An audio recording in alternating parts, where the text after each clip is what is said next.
Let's talk about it.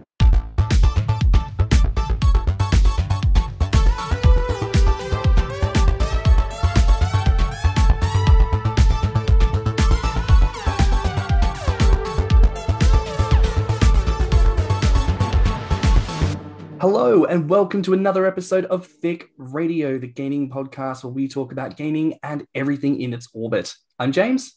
And I'm Tim. Let's get into it. Today we're joined by a special guest. You know them, you love them. It's another Tim. Yay! Who we will be referring to as our esteemed guest, Tim, for clarification. How are you, esteemed guest, Tim? I am very well. I just got done with a week away trying to find a new home. So I'm a little scatterbrained and I hope everybody can bear with me. I do want to say thank you very much for inviting me, and I'm really proud of you two and very pleased with what you've been doing. It's been really great to hear. And yeah, I've just been really impressed. Thank you so much. Just really happy that there's this resource out there. I'm trying to hold back my fangirl squealing on the inside because the listeners don't know this, but like I have been following Tim for years. I've been aware of him and one of his biggest fans. So like this is a total like fanboy moment for me. I really appreciate that. And truly, thank you for your kind words. And listeners, you know, our esteemed guest, Tim, actually comments on a lot of our posts every single week and always brings up fantastic questions, you know, for the listener segments. So truly, you know, this is the kind of community thing that we're really here and about, you know, people who have questions, thoughts, feelings. This is the stuff we want to table and really put out there for people to, you know, get to grips with. So, you know, just from me to you, our esteemed guest, Tim, thank you for your engagement with the podcast. We really appreciate it. Yeah. So today we are talking about gaming and social life. So all the fun little ways in which the gaming process may or may not influence one's social standing, social interactions, etc., etc. So to kick things off, there are a lot of aspects to gaming and the community online. But in our everyday social circle, how many people know where gaming is?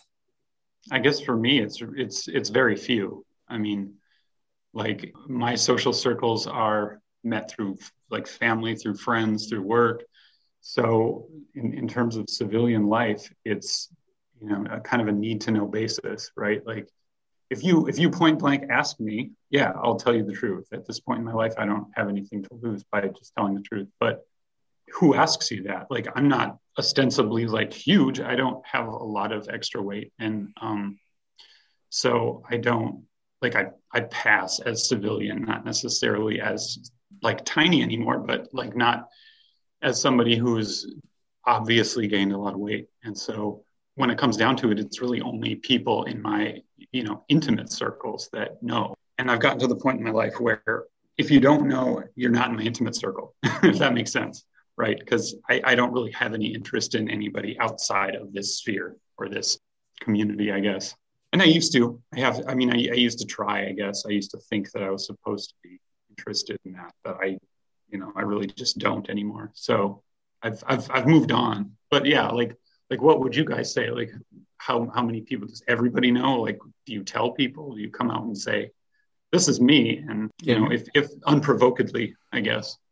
I'm kind of in the same boat. I mean, not everybody knows about it. My family certainly does not, because I choose not to tell them just because I don't really want what I know would be coming from a place of love, but something that I just don't want to hear about, like, why are you doing this? This is unhealthy. Don't shorten your lifespan, yada, yada. Yeah. I do have a fair amount of civilian friends. And I'm very picky about who I let in, because like my kinky friends from like the leather community, the pup community, they all know because they're already kinky. They already have had to deal with people judging them for what they're into. And so they're far less likely to judge someone else's fetish. As far as like the friends that aren't part of the kinky community, I kind of read the room and I figure out which ones are the most open-minded, which ones probably wouldn't have anything to say about it at all. So it's kind of 50-50. In my group of friends, who knows, who doesn't. And like you, esteemed guest, Tim, it's like I can still sort of pass a civilian because I haven't had like a dramatic weight gain. I'm obviously bigger than what people remember, but it's not like I've had such a drastic amount that people are like, okay, is there something going on here? Yeah, I mean, for me, I think my growth has been rather noticeable to people who've known me previously. I think I've told a few stories on the podcast about my family's attempts to intervene and interfere, which is always fun, always fun. But when it comes to friends in my life who know, it's very few civilians who know. I also find that because I'm from Australia originally, I now live in the UK, I find that part of that motivation was to actually construct a friend circle base around gainers to make that a more everyday aspect of my life, which has been successful to a degree, definitely on an online sense, and will hopefully be replicated in person as COVID begins to make its recede. We say with a little asterisk, fingers crossed. We hope, but no, it's in terms of civilians, very few people know, right? And the ones who do, much like what you've said, esteemed guest Tim, they're the close ones. And in a way, that's how you can kind of judge that they're a close friend, because I've been willing to share something quite personal and quite private with that person. And with that said, really, you said before, esteemed guest Tim, you've reached a point in your life where you don't really care so much about the thoughts and feelings of others. Would you say that that is a defining factor in the comfort that you feel when it comes to your own gaining journey? I think so. And I think it has a lot to do with age and kind of just growing up and realizing that people don't care as much about what you're doing as you think they might. I mean, I remember my parents telling me that when I was a kid, saying, you care now, but give it 30 years and you're not really going to give a damn what people think anymore. You're just going to be yourself. And I feel that that's true. You just, like, you wake up every morning and you walk into work and you're just nothing other than what you are. So if, you have a problem with that, you can tell me. And if I have a problem with you, I can tell you. Or we can be peacefully quiet.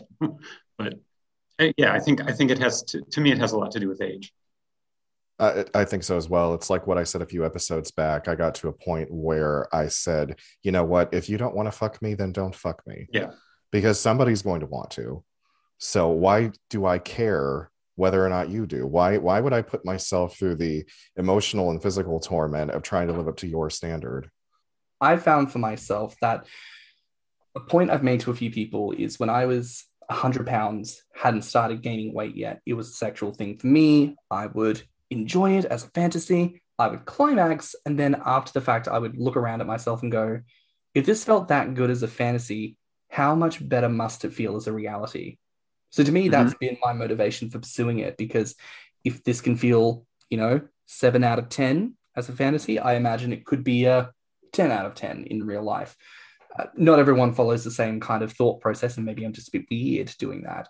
But that's how that's worked for me. So as a result, it's been a big influence in my life and how I approach civilian types, family especially, et cetera, et cetera.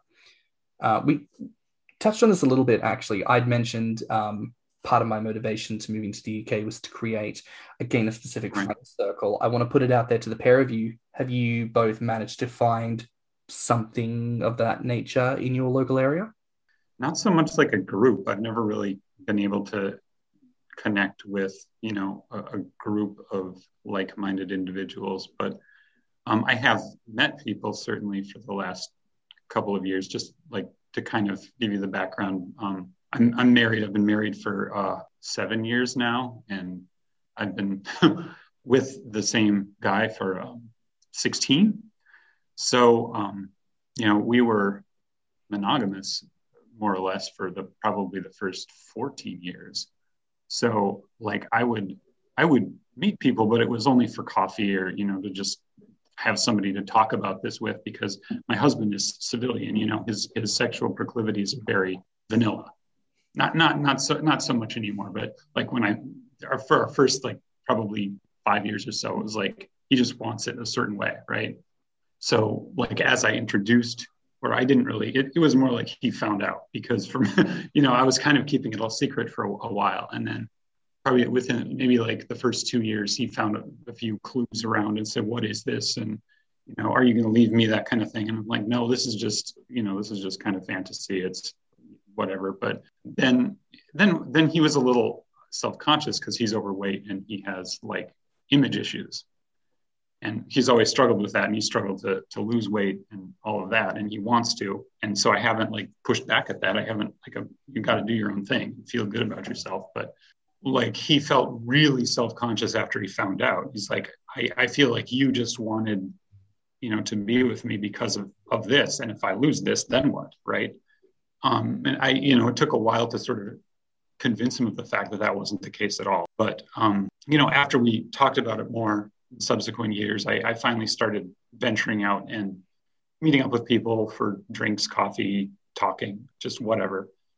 And it never really went beyond that because a lot of people, they meet up and they expect, that things are going to progress. And I say, no, I'm not really here for that. I'm just here for talking to people who are in the community. And so, things would end pretty abruptly. But then the last couple of years that we've been open, then I've been able to kind of go all the way and do like everything that they want, that I want. So I have met people, but, I haven't really retained them as like social circle, more like just hookups. And then they might happen for a while and then they kind of fade away. Or so, no, I haven't. I went to a Grommr back before COVID, and it was nice. It was nice to be there with other like-minded folks, but it wasn't like we had a lot in common as people. We had this thing in common, but it wasn't like I found a lot of people that I had a lot in common with. And we've mentioned that before about how sometimes just having a fetish in common doesn't necessarily mean that you're going to be compatible. I just wanted compatible. I kept compatible kept coming up in my brain. Compatible. Everyone's compatible if you approach them correctly. Like, just having the fetish in common doesn't mean that you're going to be compatible on any other level. Now, so when I was with my ex-husband, I really couldn't ever meet up with, I really wasn't allowed to have male friends, honestly, because he was a very jealous kind of person, always accusing me of cheating. So I had plenty of female friends, but male friends, even gay male friends, I didn't have a lot of.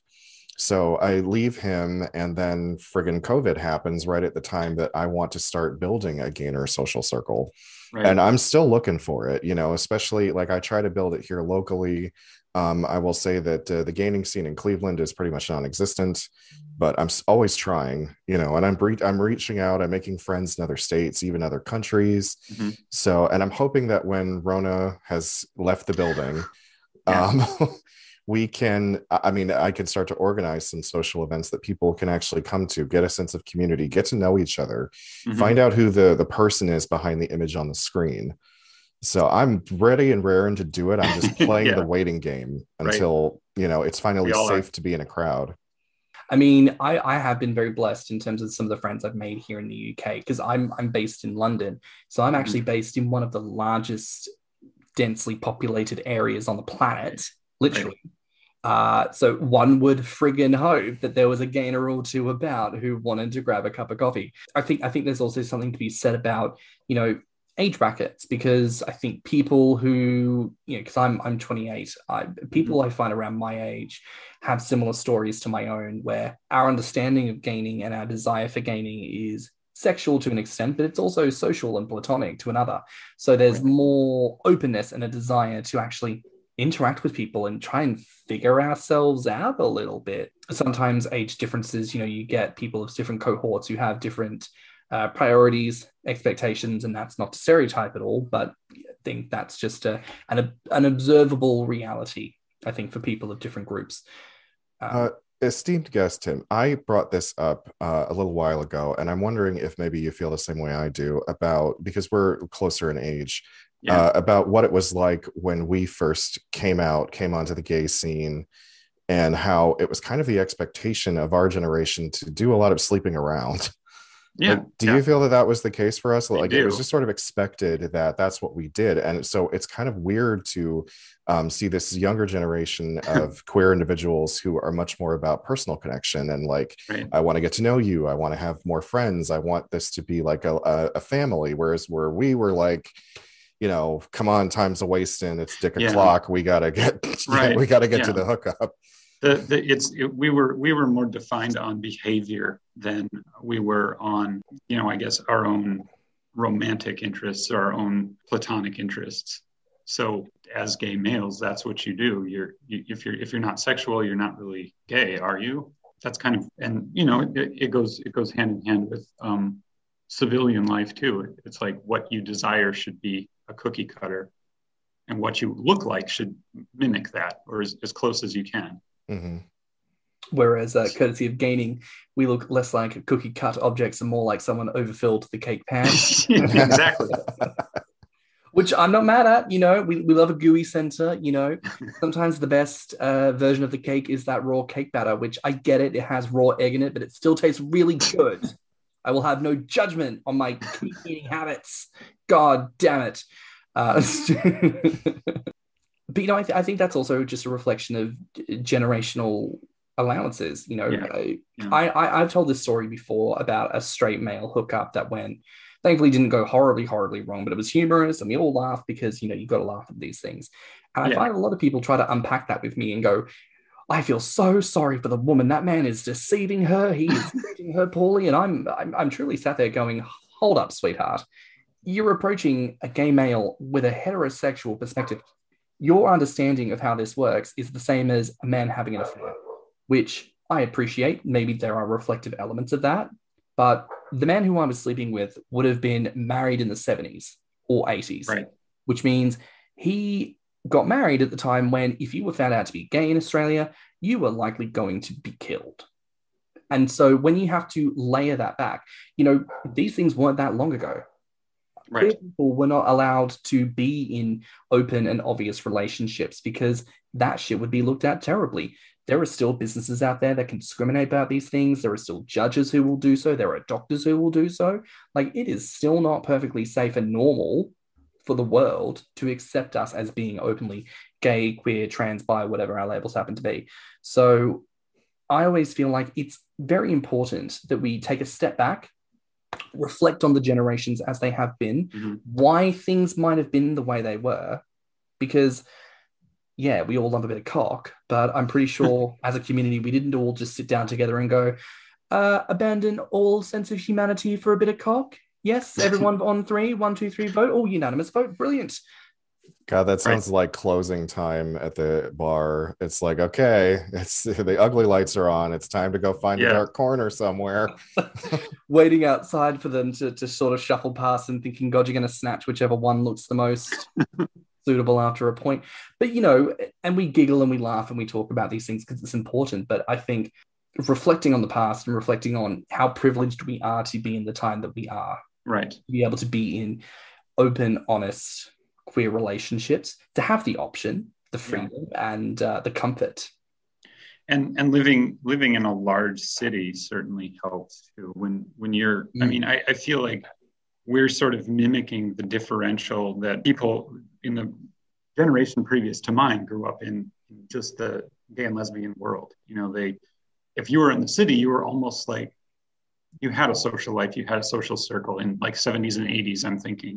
And if you lived in the country, you better find, somebody of the opposite gender to settle down with, or buy a one-way ticket to San Francisco. Those are your options. So there's a reason people tend to keep things a secret. And I think we can agree part of that reason is because fatness in general is perceived very negatively in the wider world. When we are larger and we engage with slimmer civilian individuals, do we observe there to be a difference in how we might have been treated when we were smaller? I think for me, I mean, I haven't grown out to the proportions that might be considered, I guess, outside of like maybe one standard deviation, right? So I'm not large enough to be thought of as, I don't know what the word would be, like, politely, just thought of as fat, right? I haven't experienced that sort of differential, but I plan to. I plan to see what that's like someday. But like I did when I was a child. So like, unlike the two of you, I grew up rather big, and I hit the awareness of being gay, and I thought nobody's ever gonna like love me if I'm this way. So I starved for about 3 years, and that completely messed up my metabolism, my ability to eat properly, and this whole process has been a way of re-engaging with food and being able to like digest and process adequately. So no, I don't have any experience with that really, other than when I was a child and nobody picked me in gym class. I wasn't bullied per se for that. My experience, so like, I like I've said, I grew up as a skinny child. I grew up as a skinny teenager. In my early 20s, I was quite twinkish and thin. So now that I put on some weight, the funny thing is I kind of expected people to say something, to offer some kind of judgment, or at least ask me like what happened. But that has not happened. And I don't know if it's because, the pandemic has come around and I haven't been going out to social venues as much. But even before the pandemic hit and I was putting on weight and I would go out to the bars, no one has given me any negative critique thus far. So I don't know if it's because they just sort of expected this to happen or if they think that I look better like this.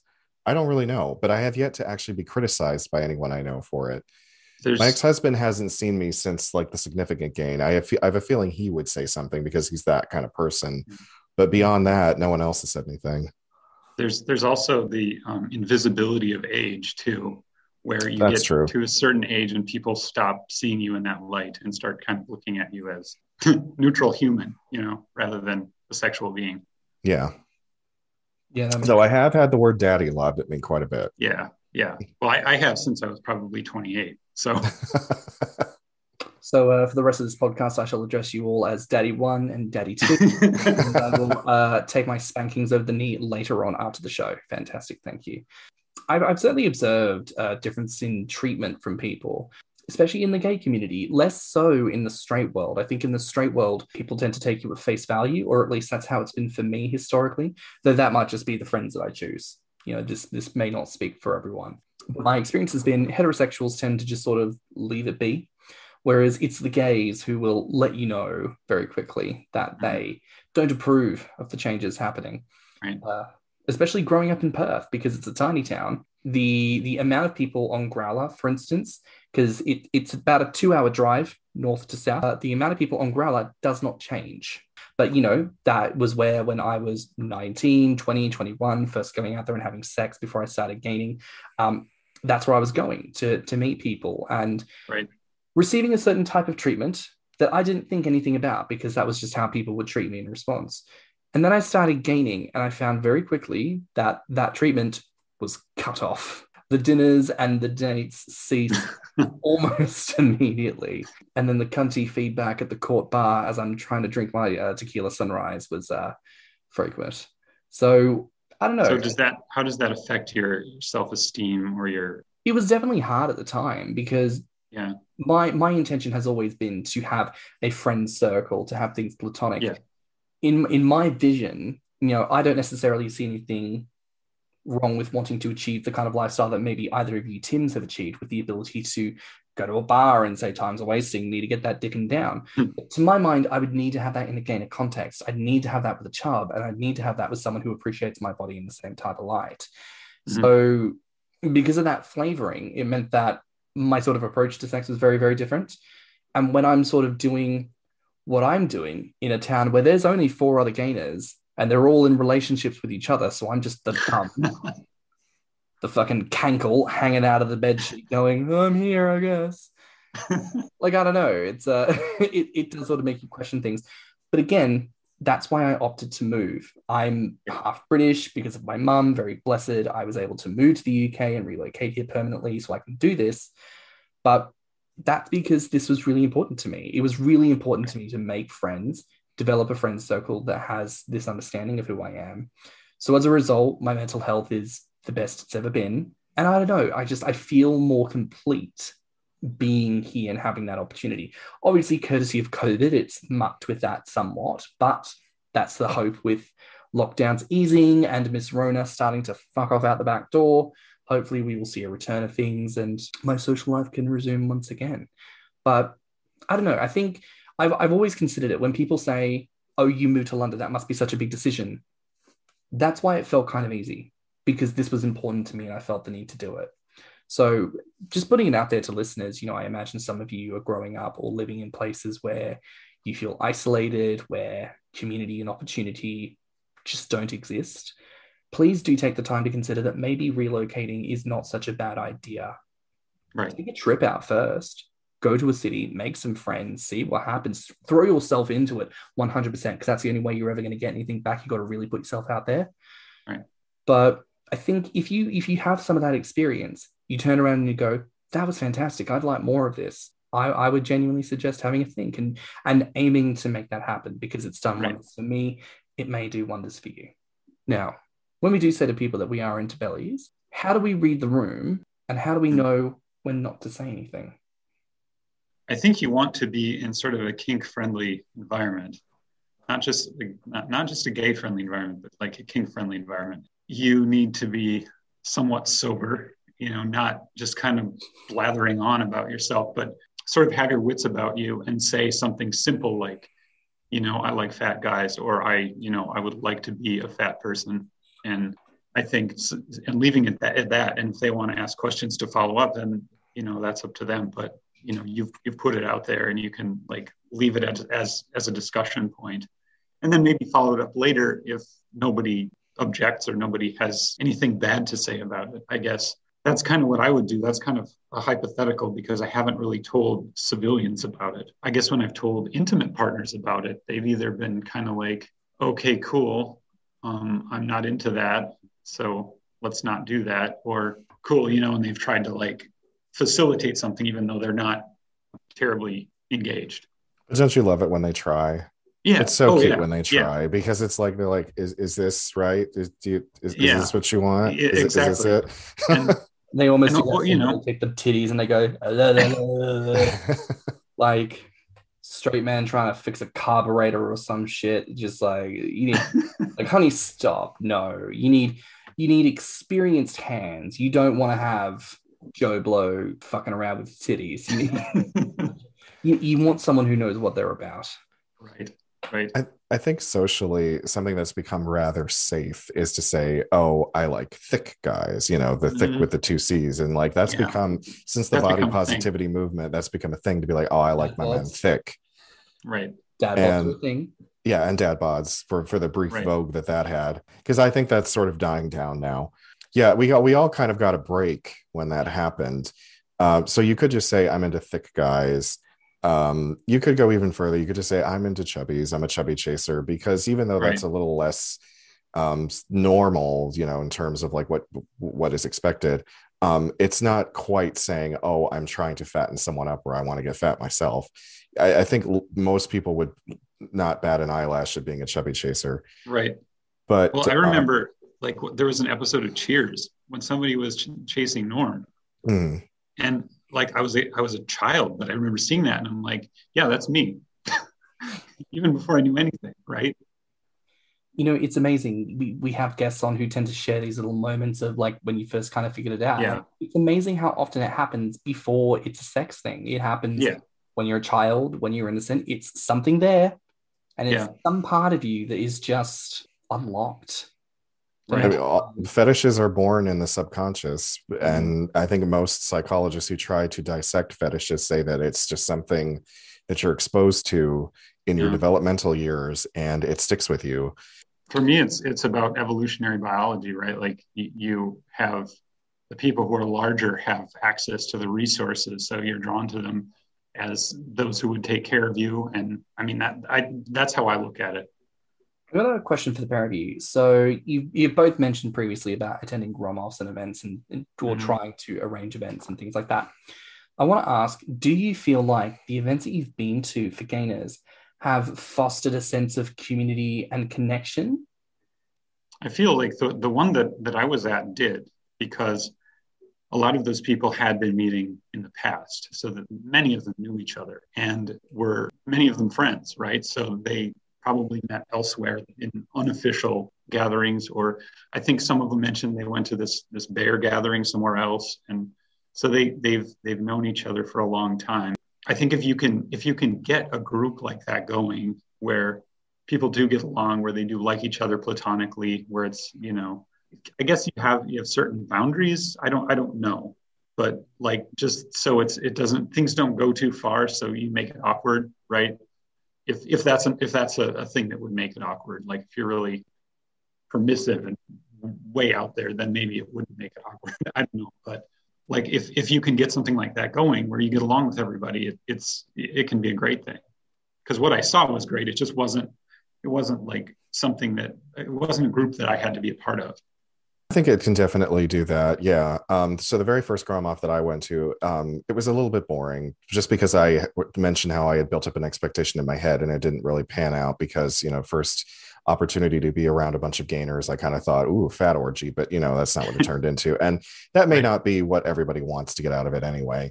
But the second time that I got to hang around a bunch of gainers and feeders was when I was doing the seminar at the leather event, and it was awesome because even though it was sparsely attended, we actually were able to, talk about it openly. I got funnel fed in front of a group. It was just awesome to just, proverbially let it all hang out and not try to hide. And then we all went out to eat afterwards. Yeah. And, I've made friends with them. We still talk now. I think we need that because when we do it all on a social platform like Grommr or Instagram, it's like I said, it's just a face on a screen. It's not someone that you're speaking to in person. And I mean, like, even though James and we connect only over the internet because we don't have the opportunity to meet face to face. Like, I love being able to do this, but it's also so awesome to actually be in person with someone, to have that human interaction. I think that they are necessary, and I hope to see more of it. Do we feel like that, adds or detracts from a negative image for gainers and fat people in general? I think it really depends on who your visible representatives are, right? Like the two of you, I think, are putting forth a very positive example. But like, I think some people might not. I think where I see problems is where people are doing it for sort of individualistic or selfish pursuits, looking to make money, for example, trying to, like, I guess, exist as this is their job. And that there's nothing wrong with that. It's just like, if they're all taking and not giving back, if they're not giving anything to the rest of us, right? Like whether it's, I don't know, online content or something like that, that's community building. I guess what I'm saying is, like, what would a negative portrayal look like? Would it look like self-centeredness, maybe? I think negative portrayal probably feeds, again, ironically, into maybe the overarching ideas of fat people just in the zeitgeist in general. The idea that as a people, we're lazy, we're unhealthy. We support negative ideals when it comes to, I don't know, sugar and alcoholism and hedonism. That kind of feeds the sort of like selfish thing that I think I'm thinking about. Like if that's all we're about, then our representation is poor.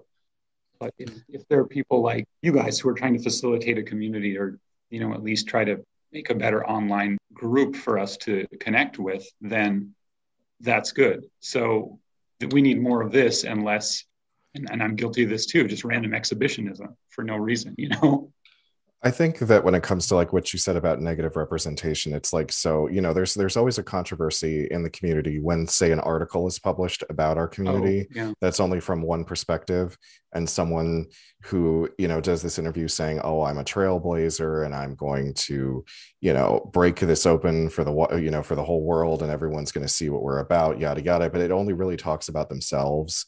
Mm-hmm. And then they go on to promote their Patreon or OnlyFans and say, hey, support me, see me have this happen. It does look like a really selfish endeavor, and to the rest of the world, it probably looks like, God, this person must be mentally ill if they think that this is okay, and like to destroy their health and their body, and now they're asking for money, and they think they're somehow going to like bust the door open for everyone else, yada yada. Like I feel that some members of the community fall prey to this self-aggrandizing idea of, like, I'm going to be the one that makes this okay for everybody, and without ever thinking about the potential of exposing people who feel that they can't be open about it, or people who have genuine fears about being exposed. And like, I think that's the negative representation that we need. We do, we don't need that. We don't want that. What we want is the positive sense of fostering community. Like, it's easy for me to sit back and think something about somebody I see, but I have to really take, a step back and say, no, they're just being themselves. And I have to, you know what I mean? I find that we all judge each other, right? But well, we do. But then I think, like, I always try to think of it like everything has like the coin effect. Everything can have the two sides. There's the probably self-focused aspect, and let's be fair, to gain is to be self-focused. I am saying I need the food, not you. I need more of it. I need more than my fair share, which is why I'm physically growing. And there are selfish elements to that.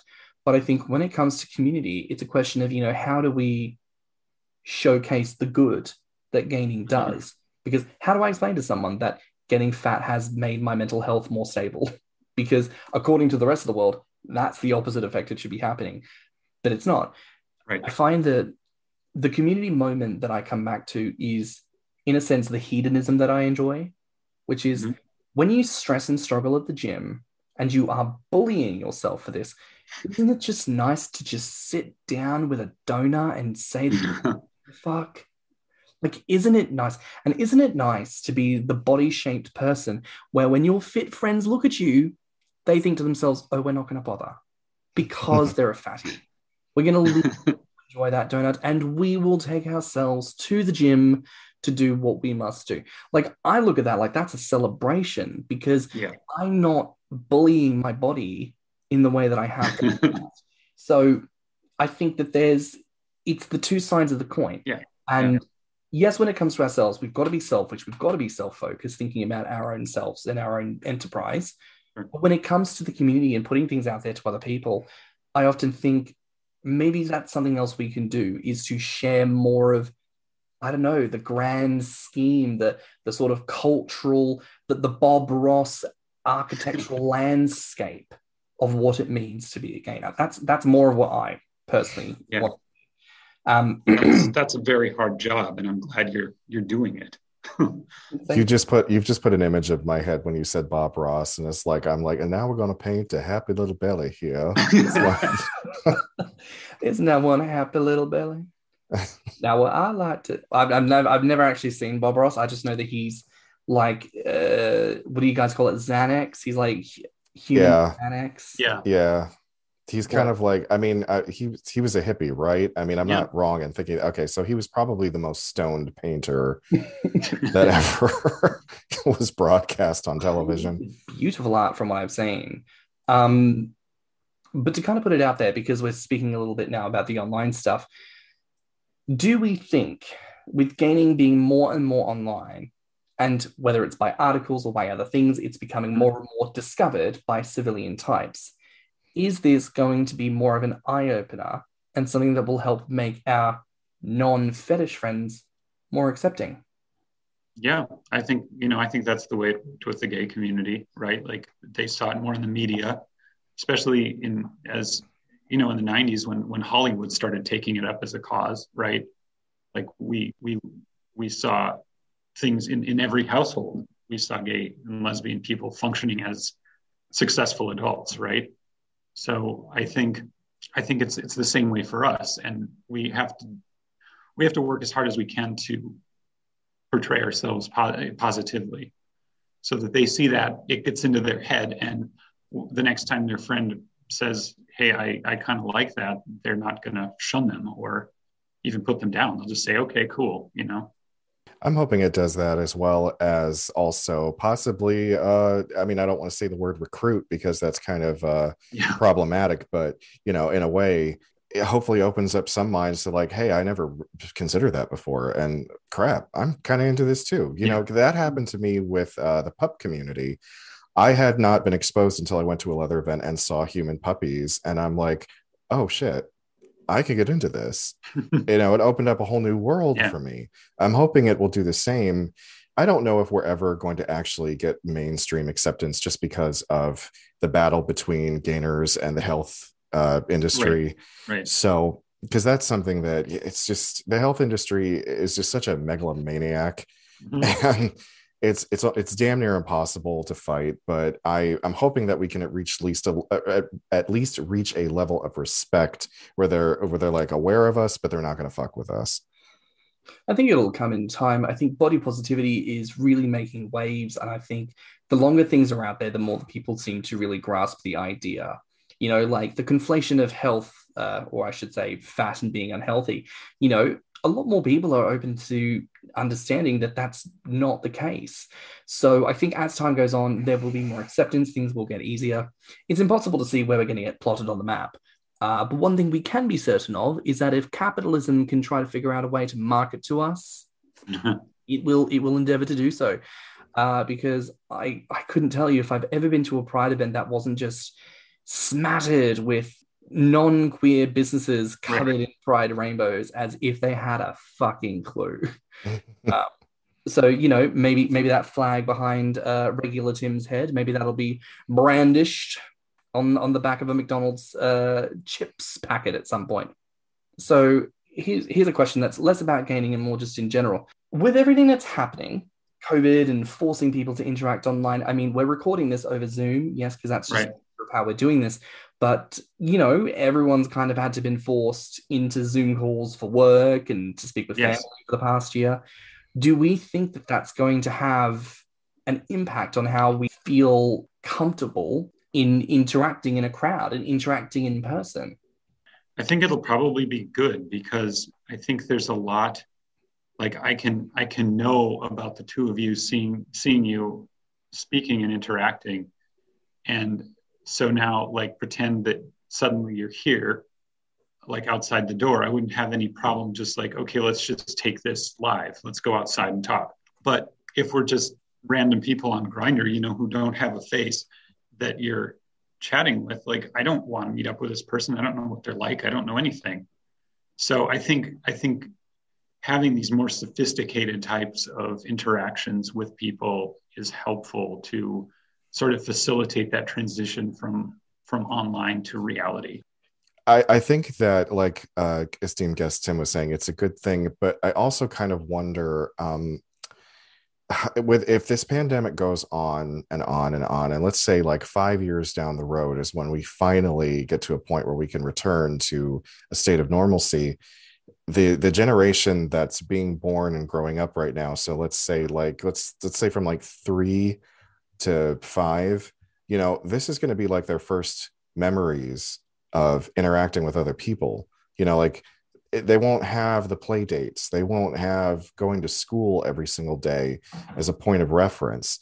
I'm very curious about the kind of generation that this will have created, and how, like, will they be worse at social interaction? Will they be better at it? Will they have any idea what to do when they're actually put in a room with each other? Because we all, we got to grow up with normal interaction, but there's a lot of kids right now that are not.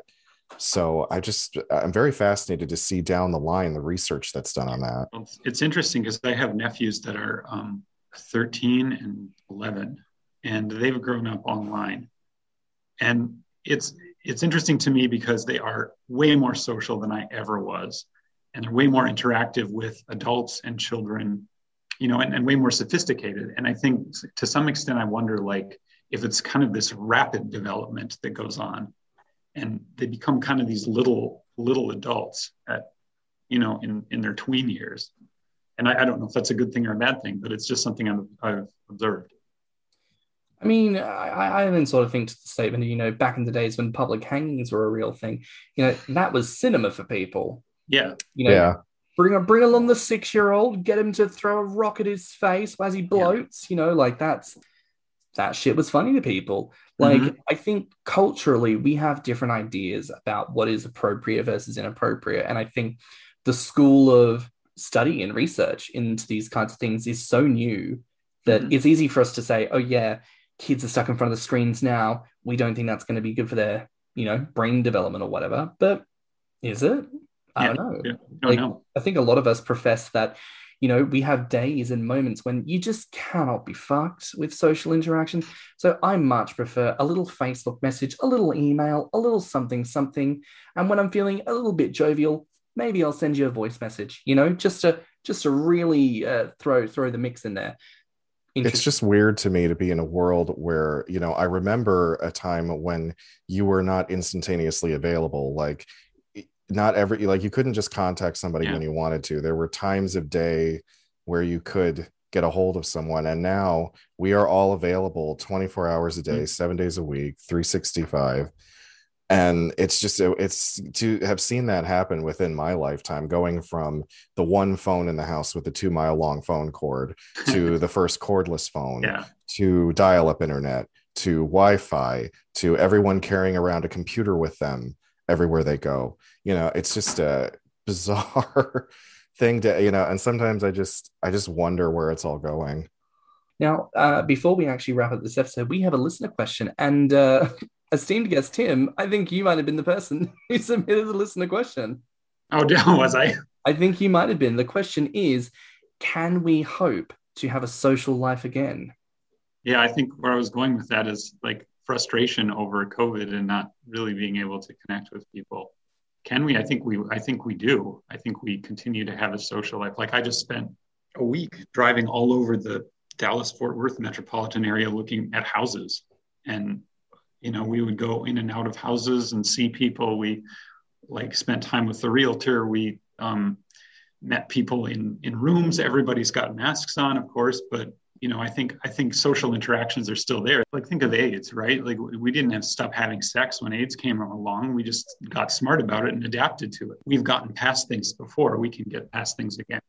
I mean, I certainly hope that we can. I mean, yeah, I do think that we still have a social life, but I really hope that it's going to return to what I remember, because sometimes I sit here and I think about the dystopian future that could be ahead for us. And, because I watch a lot of sci-fi movies and my boyfriend is also very much into horror movies, I think about the 28 days later kind of scenario where the zombie apocalypse has finally come. And what does that mean for all of us? But, I'm a realist enough to understand that things are they're never going to be the same, because the world was not the same after both world wars. It wasn't the same after 9/11. So it's not going to be the same after this either. But I think that the resilience of the human species and human society, we're going to get back to it.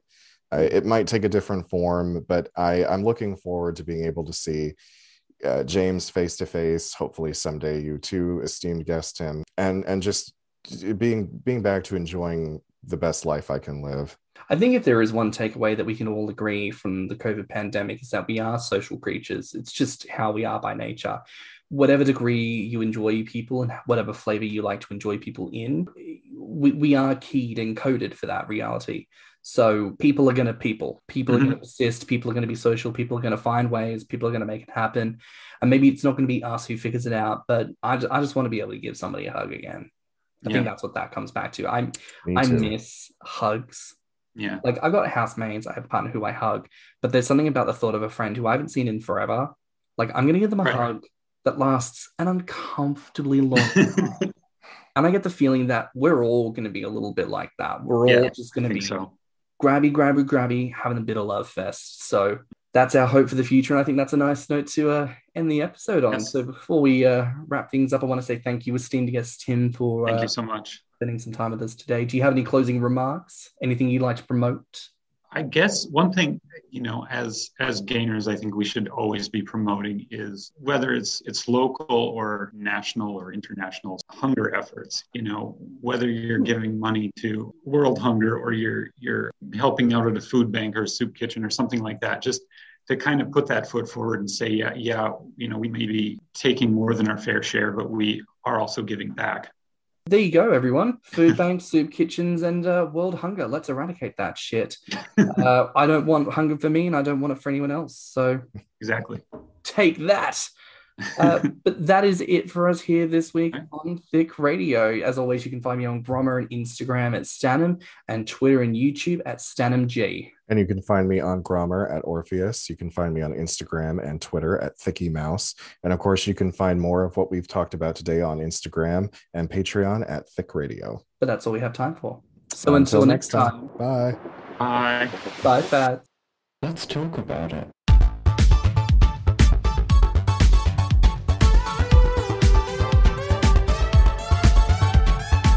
Thicc Radio is a Patreon and Anchor app podcast produced by Stannnum and Thicky Mouse. Mixed and mastered by stannnum. Our artwork is provided by Lokitu. Our theme song is provided by Spotify.